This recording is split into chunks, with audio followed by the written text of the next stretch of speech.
નમસ્કાર, આપ જોઈ રહ્યા છો લોકમંચ અને સૌથી મહત્વના સમાચાર જો હોય તો તે ગુજરાતના રાજકારણને લઈને છે. કારણ કે દિવાળીના તહેવાર પહેલાં ભૂપેન્દ્રભાઈ પટેલનું મંત્રીમંડળનું વિસ્તરણ નક્કી થઈ ગયું છે અને શુક્રવારે નવા મંત્રીઓ છે એ શપથ લેવાના છે અને શપથ સમારોહની તમામ જે તૈયારીઓ છે એ પૂર્ણ થઈ ગઈ છે. ખાસ તો વર્તમાન મંત્રીમંડળની વાત કરીએ તો તમામ સભ્યોએ રાજીનામા આપી દીધા છે અને એને જ લઈને ક્યાંક વાત કરીએ તો નવા જે 9 થી 10 જે ચહેરાઓ છે એનો મંત્રીમંડળમાં સમાવેશ થઈ શકે છે. હાલ તો 17નું મંત્રીમંડળ છે, જેમાંથી 10 જેટલા મંત્રીઓના પત્તા કપાય એવી પણ વાતો આવી રહી છે. ઘણી બધી ચર્ચાઓ થઈ રહી છે ને દરેક ચેનલ પોતપોતાની રીતે કોણ ઇન થશે, કોણ આઉટ થશે એ પ્રમાણેના નેમ પ્લેટ ચલાવી રહી છે. પણ ખાસ તો સૌરાષ્ટ્ર અને લેવા પાટીદાર પર જે ફોકસ છે આ ફેક્ટર પર ફોકસ રાખવાનું જરૂરી બનશે. સરકારની મજબૂરી ગણો, જરૂરી ગણો કે જે કંઈ ગણો, પણ સૌરાષ્ટ્ર અને લેવા પાટીદાર ફેક્ટર પર વધારે ફોકસ રહેશે. સાથે જ શક્યતાઓ સૌરાષ્ટ્રના જયેશ રાદડિયા છે, જીતુ વાઘાણી છે, રીવાબા જાડેજા છે, એમને સ્થાન મળવાની શક્યતાઓ જ્યારે સેવાઈ રહી છે ત્યારે એક્ઝિટ કોની થઈ શકે તો એમાં કનુભાઈ દેસાઈ છે, ભીખુસિંહ પરમાર છે, બચુ ખાબર છે, રાઘવજી પટેલ છે, ભાનુબેન બાબરિયા છે. આમની એક્ઝેક્ટ થાય હવે એમાં પરફોર્મન્સ ન હોય, કોઈની ઉંમર થઈ હોય, કોઈનું સ્વાસ્થ્યને લઈને આ બધા કારણો હોઈ શકે છે, પણ એમાં આટલા નામ આવી શકે છે. જ્યારે શક્યતા હજુ પણ ઉદય કાનગડની છે, ધારાસભ્ય સંગીતા પાટીલની છે, અલ્પેશ ઠાકોર સમાજને નેતૃત્વ આપવું હોય, મહત્વ આપવું હોય તો એક મંત્રીપદ આપવું પડે તો અલ્પેશ ઠાકોરની શક્યતાઓ જોવાઈ રહી છે. બીજું કોંગ્રેસમાંથી આવેલા અર્જુન મોઢવાડિયા, સીજે ચાવડાની નામની પણ ચર્ચા છે. ચલો, આ બધી જ ચર્ચા વચ્ચે પક્ષ પલટુ નેતાઓને જો મંત્રીપદ મળે તો ભારતીય જનતા પાર્ટીના જે ધારાસભ્ય છે, મૂળ કાર્યકર્તાઓ છે, નારાજ થાય કે કેમ? સૌરાષ્ટ્રનો ઉકળતો ચરુ છે એને શાંત કેવી રીતે કરવો, આ યક્ષ પ્રશ્ન. અને મંત્રીમંડળમાં કોનું પત્તું કપાશે, કોને લાગશે લોટરી, મુદ્દે ચર્ચા કરવી છે. મારી સાથે બે વરિષ્ઠ આગેવાનો મારી સાથે જોડાયા છે. એક તો વરિષ્ઠ રાજકીય વિશ્લેષક રાજેશ ઠાકર છે. રાજેશજી, સ્વાગત છે લોકમંચમાં.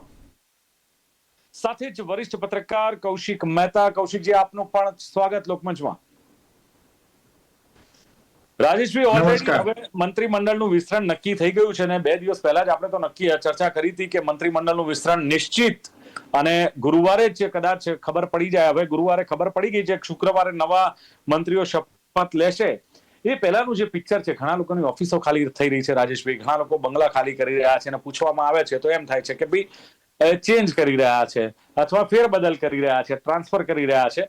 શું લાગે છે કે હવે કયા પ્રકારનો એક માહોલ જોવા મળશે અને મંત્રીમંડળનું વિસ્તરણ થઈ રહ્યું છે ત્યારે એક વિશ્લેષક તરીકે કઈ રીતે જોઈ રહ્યા છો આ બાબતને? જો દિવાળી પહેલા આપણે ઘરમાં સાફ સફાઈ કરીએ ને એવી રીતે ભારતીય જનતા પાર્ટી દિવાળી પહેલા સંગઠનની સાફ સફાઈ થયા પછી હવે સરકારની સાફ સફાઈમાં લાગી છે. આપણે લગભગ છેલ્લા 2 મહિનામાં 10મી ચર્ચા અલગ અલગ ટીવી ચેનલો ઉપર થઈ હશે.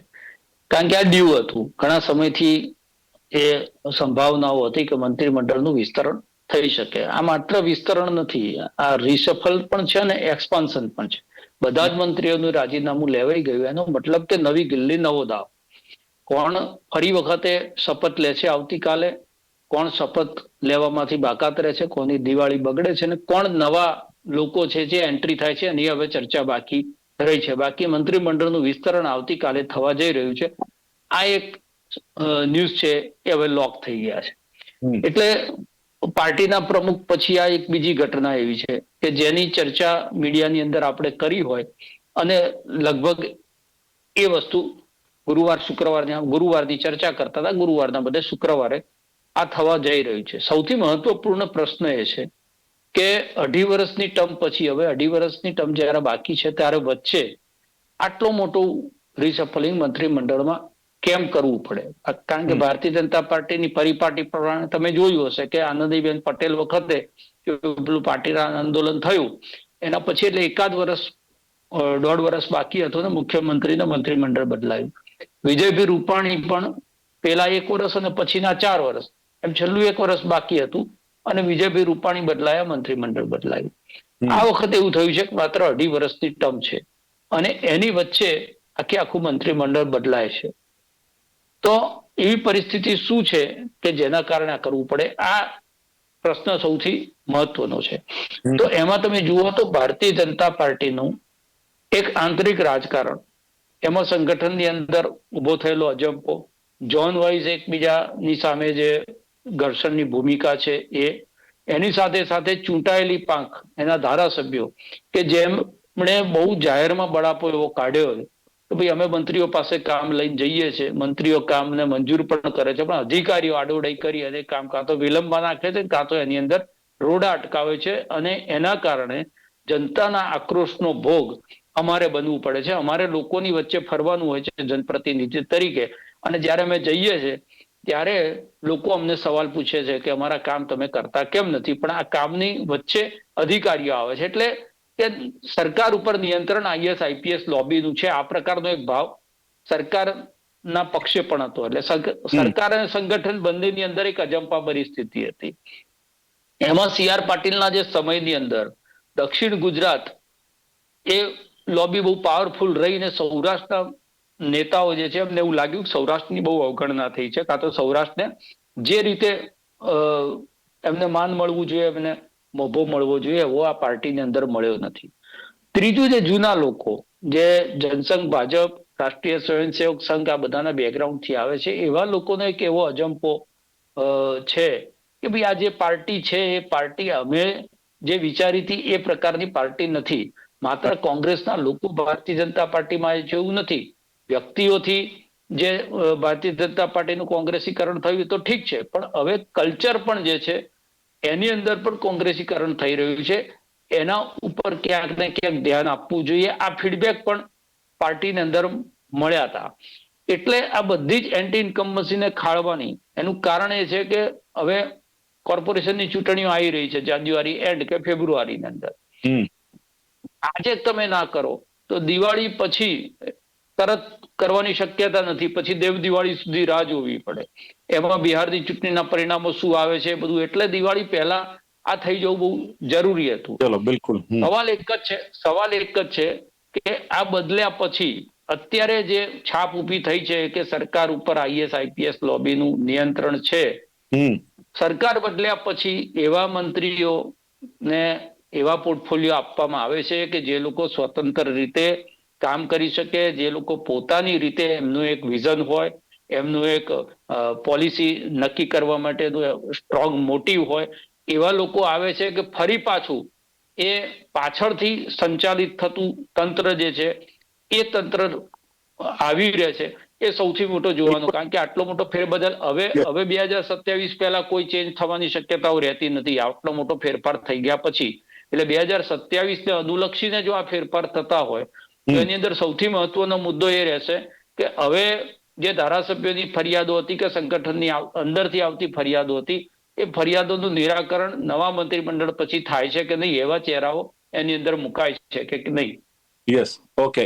એટલે કૌશિકભાઈ, સવાલ એ છે કે જ્યારે મંત્રીમંડળના વિસ્તરણની જ્યારથી ચર્ચાઓ છે ને ત્યારથી સૌરાષ્ટ્ર હોટ ફેવરિટ રહ્યું છે કે ભાઈ સૌરાષ્ટ્રમાં મંત્રી પદ મળશે, ને રાજેશભાઈએ કહ્યું એમ કે ક્યાંક દક્ષિણની બોલબાલા રહીને સૌરાષ્ટ્રની અવગણના થઈ. આવી વાતો વચ્ચે શું લાગે છે કે સૌરાષ્ટ્રનું રાજકારણ જે ગરમાયું છે, ખાસ કરીને તમે જો કે સૌરાષ્ટ્રમાં ભારતીય જનતા પાર્ટી માટે પડકારો પણ એટલા માટે જોઈ રહ્યા છે કે જે પ્રમાણે ગોપાલ ઇટાલિયા વિસાવદરમાંથી જીત્યા અને જે એમને સમર્થન મળ્યું, અને બીજું કે ચૈતર વસાવા જેલમાં ગયા, ત્યારબાદ બહાર આવ્યા પછી એમનું જે લોકચાહના વધી છે.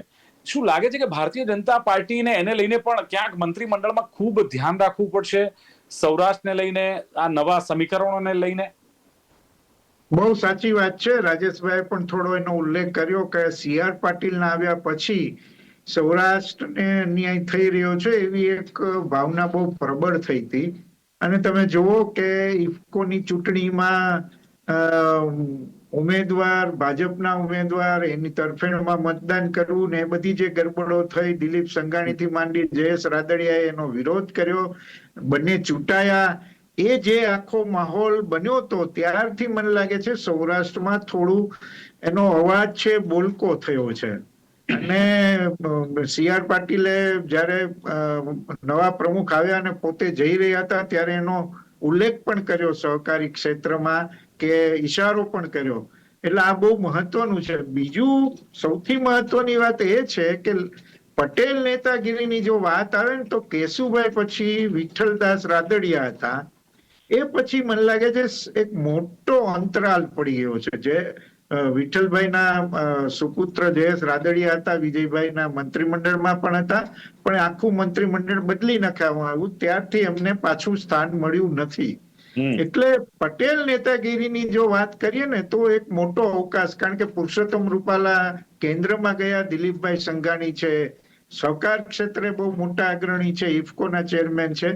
એટલે સક્રિય રાજકારણની જો ગુજરાતની વાત કરીએ તો પટેલ નેતાગીરીનો બહુ મોટો એક અવકાશ ઉભો થયો, અને એ અવકાશમાં ગોપાલ ઇટાલિયાનું વિસાવદરથી ચૂંટાવવું આ એક મને લાગે છે ગેમ ચેન્જર કહેવાય ને. પટેલ નેતાગીરી અથવા તો પટેલ મતોના ધ્રુવીકરણ, જે કાંઈ તમે એને સમીકરણો માંડો, એ બહુ મહત્વનો એક બદલાવ તમે ગણી શકો સૌરાષ્ટ્રના રાજકારણને જ્યાં સુધી લાગે છે વળગે છે ત્યાં સુધી. તમે જુઓ કે ગોપાલ ઇટાલિયાએ એઆઈ ની મદદથી કેશુભાઈ પટેલ સાથેનું આખો એક એને નાનકડો એપિસોડ સોશિયલ મીડિયામાં બહુ વાયરલ થયો હતો.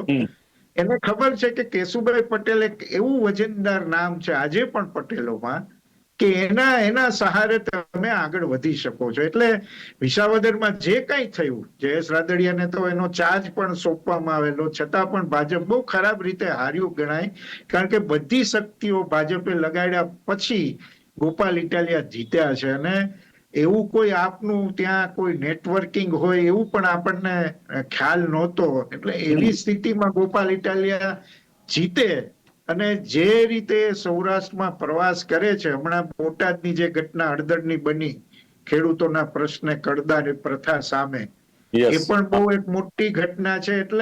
એટલે સૌરાષ્ટ્ર ઉપર ફોકસ કરવું. સૌરાષ્ટ્રના પાર્ટી બદલાયો છે કે એવું લાગે છે નારાજગી ભારતીય જનતા પાર્ટીથી કે એના નિર્ણયોથી સામે આવી રહી છે કે જેને મનાવવા કદાચ આ મંત્રીમંડળમાં જરૂર પડશે? એકદમ તમે જુઓ કે છેલ્લા 1-2 વર્ષમાં જે ઘટનાઓ ગુજરાતમાં બની છે, ખાલી પટેલોની વાત નથી. આ સરકારનું અસ્તિત્વ છે કે નહીં, સરકારની મક્કમતા છે કે નહીં, નકલીઓનો રાફડો પાટો, નકલી કોર્ટથી માંડી નકલી ટોલ નાકા સુધીની અનેક 2 ડઝન જેટલી ઘટનાઓ. ચોમાસામાં વરસાદ પછી રસ્તાઓ જે રીતે તૂટ્યા, દારૂ જુગારના અડ્ડાઓની ફરિયાદ તો ભાજપના ધારાસભ્યોએ પણ બહુ કરી, જેમ રાજેશભાઈ ઉલ્લેખ કર્યો કે અધિકારીઓ દાદ નથી દેતા. એટલે તંત્રની પકડ કેવી છે, એની ઉપર સરકારનું નિયંત્રણ કેવું છે, આવા ઘણા બધા સવાલો ઉભા થયા હતા. એટલે આ બધાનો સરવાળો છે ને, એના કારણે મજબૂર થઈને આ મંત્રીમંડળ આખું બદલાયું છે. ફરી એકવાર આપણને સરપ્રાઈઝ મળ્યું છે. ભૂપેન્દ્રભાઈ પટેલ હેમખેમ છે અને એમને દૂર કરવાના નથી, એ સ્પષ્ટ સંદેશ છે. પણ આખું મંત્રીમંડળ રાજીનામું આપે એવું બીજી વાર બન્યું. પહેલી વાર વિજયભાઈએ પણ રાજીનામું આપ્યું હતું. એટલો આ વખતે તફાવત છે.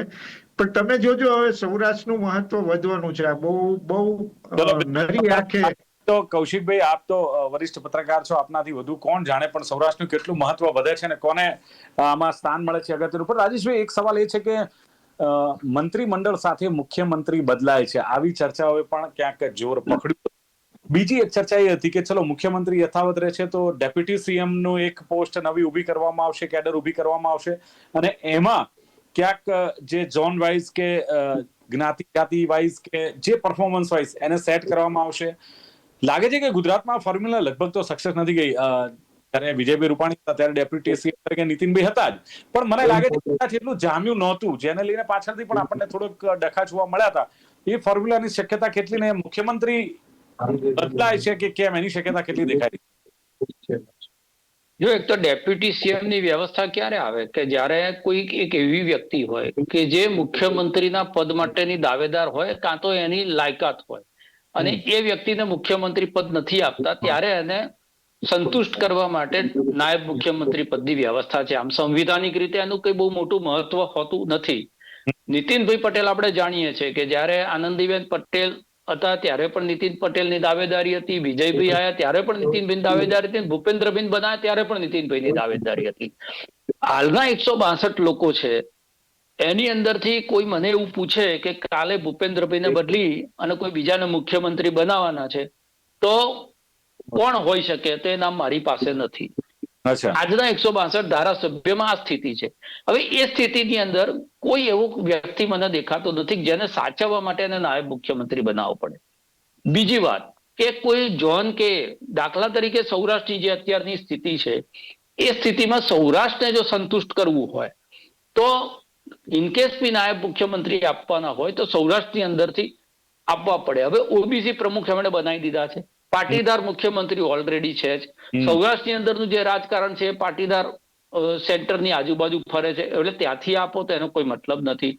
મધ્ય ગુજરાતમાં તું જાઓ, દાખલા તરીકે તમે આદિવાસી બેલ્ટની જે વાત કરી, તો આદિવાસી કોઈ નાયબ મુખ્યમંત્રી હોય તો એક કોમ્બિનેશન એવું બેસે કે ભાઈ મુખ્યમંત્રી પટેલ છે, પ્રમુખ છે ઓબીસી છે, અને નાયબ મુખ્યમંત્રી એ આદિવાસી વિસ્તારમાંથી આવે છે, એમ કરીને કશુંક બેસાડવાની કોશિશ કરે. પણ જુઓ, આ પોલિટિકલ કમ્પલ્સન્સ નરેન્દ્ર મોદીના ગયા પછી પહેલી વખત ભારતીય જનતા પાર્ટીએ સ્વીકારવા પડ્યા છે, એ બહુ મહત્વપૂર્ણ વાત છે.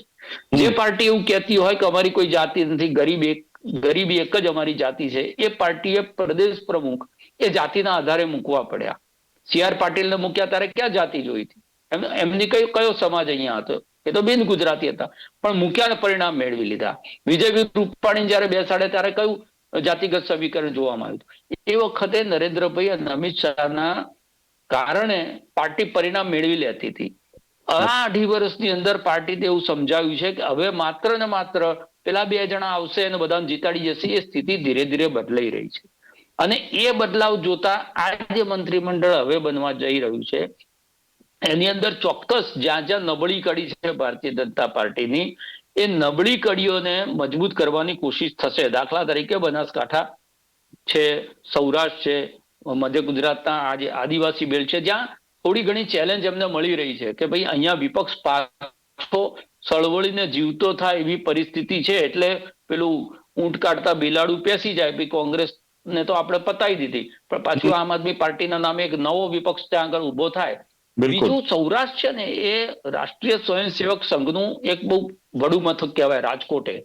એટલે ત્યાં જે જૂના લોકો છે એ જૂના લોકોના ફીડબેક પણ હવે ધીમે ધીમે જ્યાં સુધી પહોંચવા જોઈએ ત્યાં સુધી પહોંચ્યા છે, અને એમના સેન્ટિમેન્ટ જે ખરડાયેલા છે એમને એમ છે કે ભૂમિકાઓ તમે બદલો એનો વાંધો નથી, પણ ભૂમિકા બદલવા સાથે તમે પદ ના આપો, પણ એની પ્રતિષ્ઠા જે છે, એના જે સંઘર્ષના દિવસો હતા આ પાર્ટીને બનાવવા માટેના, એમાં કમસે કમ એમની પ્રતિષ્ઠા જળવાય એટલું તમે કરો તો સારું. એટલે આ બધું જ ધ્યાનમાં રાખી અને મને એવું લાગે છે કે મહિલા પ્રતિનિધિત્વ જૂના અને નવા લોકોનું બીજું એવી છાપ ઊભી ના થાય. દાખલા તરીકે કુંવરજી બાવળિયા ને બહાર મૂકવા એટલે પછી એક ચેલેન્જ છે, કારણ કે કોંગ્રેસી કલ્ચર પ્રમાણે શું થાય આપણે જાણીએ છીએ.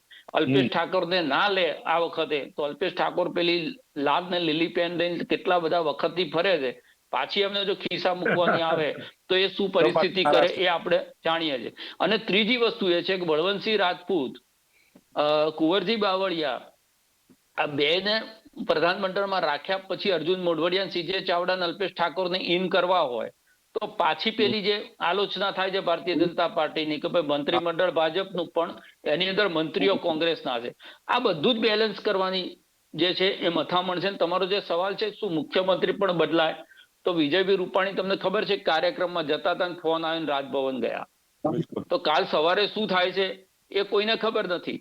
અત્યારે આપણે મંત્રીમંડળની ચર્ચા કરતા હોઈએ, કાલ સવારે કયો પત્તું નવું ખુલી જાય એની કોઈ આપણે પેલી નથી.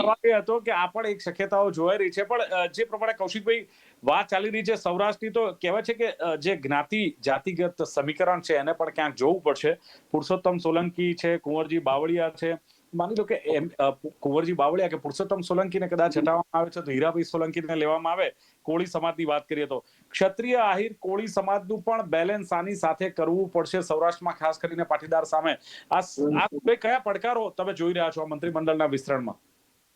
ના, એટલે પટેલોની જો વાત હોય તો જયેશ રાદડિયાનું નામ લગભગ નક્કી છે. જે રીતે અમિત શાહ રાજકોટ એમના જિલ્લા બેંકના કાર્યક્રમમાં આવ્યા અને જે રીતે એમણે પ્રવચન પણ કર્યું, એ બહુ સ્પષ્ટ દર્શાવે છે કે જયેશ રાદડિયા કેબિનેટ મિનિસ્ટર બને છે. આ ઉપરાંત જીતુભાઈ વાઘાણીના નામની પણ ચર્ચા છે. અને ઓબીસી ની જો તમે વાત કરો તો અમારા રાજકોટના ધારાસભ્ય ઉદય કાનગર પ્રફુલ્લ પાનસેરી વધી રહ્યો છે, એમનું તો પ્રમુખમાં પણ એમનું નામ હતું, પણ પછી એમને ચૂંટણી અધિકારી બનાવી દેવામાં આવ્યા. પણ હવે મને લાગે છે કે મંત્રીમંડળમાં એનો સમાવેશ થાય એવી પૂરી શક્યતા છે. ક્ષત્રિયોની તમે વાત કરો તો જામનગરમાંથી રીવાબા જાડેજા, રવિન્દ્ર જાડેજાના પત્ની છે, એનું નામ પણ ચર્ચામાં છે. અર્જુન મોઢવાડિયાને તમારે મંત્રીમંડળમાં સમાવિષ્ટ કરવા પડશે, કારણ કે એ જ શરતે કોંગ્રેસ છોડીને ભાજપમાં આવ્યા હતા. બાકી એને કોંગ્રેસ સીજે ચાવડા પણ સીજે આવ્યા ચાવડા પણ એની સાથે, બરાબર, એ બેનને પ્રોમિસ કરવામાં આવેલું છે, એટલે એ બે નામ તો જે સાહેબ મૂળ નેતાઓ છે કે મૂળ ધારાસભ્યો છે, દુખી નહીં થાય કે તમે તો આ રાજેશભાઈ કહ્યું એમ કે કોંગ્રેસીકરણ કરી રહ્યા છો, કોંગ્રેસના નેતાઓને મંત્રીમંડળમાં સમાવો છો?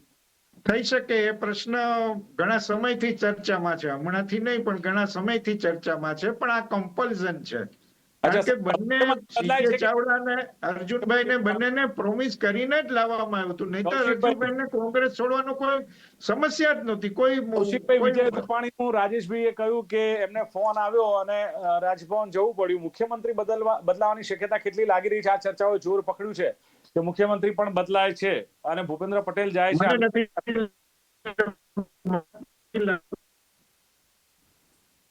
કે ભૂપેન્દ્રભાઈને જો બદલવા પડે, જો બદલવા જોઈએ એમણે બદલી નાખ્યા હોત, જેવી રીતે વિજય રૂપાણીમાં કિસ્સામાં બન્યું હતું. મને નથી લાગતું આ નથી એમણે રાજીનામું આપવાનું એમનું કોઈ ના. હવે મને લાગે છે હવે જો તમે મુખ્યમંત્રી બદલો તો એની છાપ ખોટી પડે, કારણ કે પટેલ છે એક તો, અને એમના ઉપર કોના કોના આશીર્વાદ છે એ પણ આપણે જાણીએ છીએ.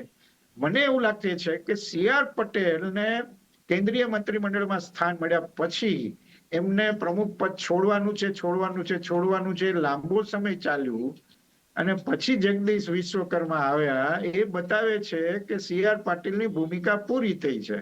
CR પાટીલ નો કેવો પ્રભુત્વ કેબિનેટમાં, સરકારમાં હતો એ આપણે જાણીએ છીએ. એમની કામ કરવાની પદ્ધતિ કેટલી વિવાદિત હતી એ પણ આપણે જાણીએ છીએ. એટલે કહ્યું ને કે મેં જે કોઈ નિર્ણય લીધા છે પાર્ટીના હિતમાં લીધા છે, કોઈના અંગત મારે કોઈ કશું હતું નહીં, એ બધું કેવું પડ્યું. રાજેશભાઈ કઈક ટિપ્પણી કરવાના હતા, શોર્ટમાં શું કહેવાના હતા આપ? રાજેશભાઈ ના, એટલે વાત એ જ છે કે ભૂપેન્દ્રભાઈને જો બદલવાના હોય તો પાછું પેલું પાટીદાર સેન્ટિમેન્ટ. હવે તમારે પાછો બીજો પાટીદાર મુખ્યમંત્રી ત્યાં આગળ બેસાડવાના હોય તો ભૂપેન્દ્રભાઈ જે છે એ શું ખોટા છે? એટલે આ તો ભારતીય જનતા પાર્ટી શું છે કે નવા ગતકડા કરવા માટે ટેવાયેલી છે. એટલે મેં કીધું કાલ સવારે શું થાય આપણે નથી જાણતા, પણ મોટા ભાગે ભૂપેન્દ્રભાઈને બદલવાની અત્યારે હું પણ શક્યતાઓ ઓછી જોઉં છું. પણ જે સૌરાષ્ટ્રની વાત ચાલે છે ને, સૌરાષ્ટ્રમાં જુઓ પોરબંદર, જામનગર, ભાવનગર, રાજકોટ, આ બધું પ્રતિનિધિત્વ, પાછા મનસુખ માંડવિયા તો છે જ, આ બધું પ્રતિનિધિત્વ છે. પાછું પેલું CR પાટીલ ઉપર જે હતું, બુવાઈ ધૂણીને 6 નારિયેળ નાખ્યા હતા દક્ષિણ ગુજરાતમાં, તો હવે પાછું આ સૌરાષ્ટ્રમાં, એટલે આ બધું જ બેલેન્સ કરવાનું છે. તમે જો ઉત્તર ગુજરાતમાં આપણે વાત કરીએ તો ઉપરશંકર ચૌધરીને કે અધ્યક્ષમાંથી કેબિનેટમાં લાવે, બળવંતસિંહ રાજપૂત એની નીચે સિદ્ધપુરથી આવે, એની નીચે પાછા સીજે ચાવડા, એનાથી નીચે ઉતરો ઋષિકેશભાઈ, એનાથી નીચે ઉતરો છેક આવે અલ્પેશ ઠાકોર. તો આ બધું છે એ જાતિગત સમીકરણનો તો ઠીક છે, પણ જિલ્લાના પ્રતિનિધિત્વ પણ જાળવવાની જવાબદારી છે. એટલે જે પણ કાલે, અને સૌથી મોટી વાત, કાલે જે પ્રધાનમંડળ બને છે એ પછી 2027 પછી ગુજરાત ઉપર કોણ નિયંત્રણ કરશે, સંગઠન અને સરકાર, આ બે વસ્તુ પણ સ્પષ્ટ થવા જોઈએ. કૌશિકભાઈ માની લો, મુખ્યમંત્રી રાજેશભાઈ પ્લીઝ, કૌશિકભાઈ મુખ્યમંત્રી બદલાય છે તો કોઈ શક્યતા જોઈ રહ્યા છો? એક બે નામ આપ. નહીં, પણ નથી કોઈ એવું નામ નથી કોઈ કે તમે એને એની જગ્યાએ તમે એને કલ્પી શકો. હું તો એવું કહી શકું, કલ્પી શકો એવું પણ નામ કોઈ નથી. કૌશિકભાઈ જી કલ્પનામાં શું આવે છે કે માની લો ના નથી, એટલે એવું કોઈ વજનવાળું નામ જ નથી. જેમ રાજેશભાઈ કહ્યું કે કૌશિકભાઈ કે બીજું કોઈ વજનવાળું નામ જ નથી દેખાતું. નથી. બહુ સાચી, આ બહુ નરી વાત છે કે ભૂપેન્દ્રભાઈ નું વજન છે કે એ જે નામ ચોઈસ થયું છે, જે મૃદુ ને મક્કમ છે. નહીં, ભૂપેન્દ્રભાઈ ની ઘટના આખી જુદી છે સાહેબ. આનંદીબેન ના માણસ છે ને એમને મુખ્યમંત્રી બનાવવા એવું ઉત્તર પ્રદેશમાં આનંદીબેન અને નરેન્દ્રભાઈ જયારે એકત્ર થયા હતા ત્યારથી નક્કી હતું. આપણને એવું લાગ્યું કે ભૂપેન્દ્રભાઈ નું નામ એકાએક આવ્યું છે ને સરપ્રાઈઝ થયું ને છેલ્લે બેઠા હતા ને એમના નામની જાહેરાત થઈ, એવું નહોતું. હવે ભાજપ છે ને થોડો પ્રિડિક્ટેબલ પણ થતો જાય છે. જગદીશ વિશ્વકર્મામાં પહેલી વાર મીડિયા સાચું પડ્યું. ઘણા સમયથી ચાલતી હતી જગદીશભાઈ આવશે. મંત્રીમંડળમાં તમે રાજેશભાઈ અને જે કોઈ વિશ્લેષકોએ ચર્ચા કરી અને મોટે ભાગે સાચા પડવા, કારણ કે આમાંથી તો ક્યાંથી બહારના તો લાવવાના નથી. આપણે જે ચર્ચા કર્યા છે એમાંથી જ લાવવાના. અચ્છા, જે નીકળવાના છે એને નામની પણ ચર્ચા મોટે ભાગે થઈ ગઈ છે ને એ બધું જ ખ્યાલ આવે. બીજું હું લોકમંચમાં કહેતો જોઉં છું કે અમે જે આમંત્રિતોને બોલાવીએ છીએ, જે ગેસ્ટ પેનલ બોલાવીએ છીએ, બહુ અનુભવી હોય છે. પોતાના અનુભવથી એ રાજકીય વિશ્લેષક હોય કે પત્રકાર હોય, આટલા વર્ષોના અનુભવ બાદ જ્યારે કંઈક કહેતા હોય ત્યારે એ વાતમાં ચોક્કસ સચ્ચાઈ હોય અને શક્યતાઓ ઘણી બધી હોય છે, ત્યારે લોકમંચમાં ચર્ચા કરતા હોઈએ છીએ. અને રાજેશભાઈ તો ઓલરેડી મને 2 દિવસ પહેલા જ કહેતા હતા કે મેં કહું રાજેશભાઈ મુખ્યમંત્રીને બોલાવે છે, શું લાગે છે? તો કે પ્રધાનમંત્રી મુખ્યમંત્રીને કંઈ ચા પાણી નાસ્તો કરવા ના બોલાવે. ગંભીર સમસ્યા હોય, ગુજરાતના રાજકારણની ચર્ચા હોય તો અહીંથી ભૂપેન્દ્રભાઈ જાય. હવે વખતે તો ભૂપેન્દ્રભાઈ ગયા હતા ત્યારે રાજેશભાઈએ કહ્યું, ત્યારબાદ જગદીશ વિશ્વકર્મા ગયા, સંગઠન મંત્રી ગયા, CR પાટીલ ગયા, એટલે તખતો ફિટ ઘડાઈ ગયો હતો. એટલે આ કંઈ હવામાં વાતો નથી જે કોઈ ચર્ચા થાય છે. જે રાજેશભાઈએ વાત કરી અને સાથે જે કૌશિક મહેતાએ વાત કરી, બહુ ઠોસ વાતો છે. ઘણી બધી વાતો આવતીકાલે આ પડદો ખુલશે અથવા જે પડદા પાછળ શું હતું એ ખબર પડશે ત્યારે આમાંની ઘણી બધી વાતો મને લાગે છે કે લોકમંચની વાતો સત્ય સાબિત થશે. ચર્ચાનું સમાપન કરીએ છીએ. રાજેશ ઠાકર, કૌશિક મહેતા બંને જોડાયા, ખૂબ ખૂબ આભાર. Thank you very much. જી. તો દર્શક મિત્રો, લોકમંચ કાર્યક્રમમાં હતી આજની ચર્ચા. મંત્રીમંડળનું વિસ્તરણ, કોણ ઇન કોણ આઉટ, કોણ તરશે અને કોણ જશે અથવા કોણ ડૂબશે તો નહીં કહીએ પણ કોણ જશે એ 24 કલાકમાં ખબર પડશે. ફરી મળીશું. જોતા રહો ગુજરાત ન્યૂઝ. નમસ્કાર.